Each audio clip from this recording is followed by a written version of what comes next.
මුදලාලි කොහොමයි? ඇයි මුදලාලි මොකෝ අවුල? කඩේට හොරෙක් පැන්නනේ බා. එහෙමයි? ඔව් බං. ලාච්චු රුපියල් 50000ක් විතර තිබ්බා. ඔක්කොම අරන් ගිහිල්ලා. වැඩක් නැහැ. එහෙමයි?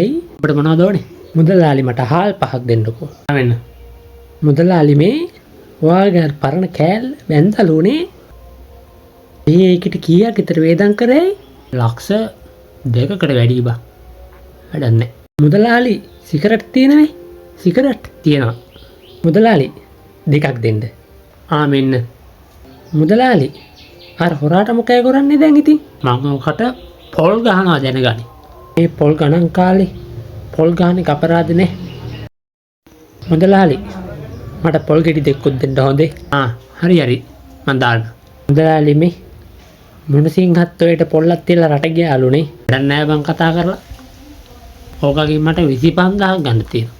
මුදලාලි මේ මට කිරිපිටියකුත් දෙන්න හොඳේ. හරි. ඔක්කොම බඩු ගාරි. මුදලාලි මේ මගේ ගණන් ටික පොතට දාන්න හොඳේ.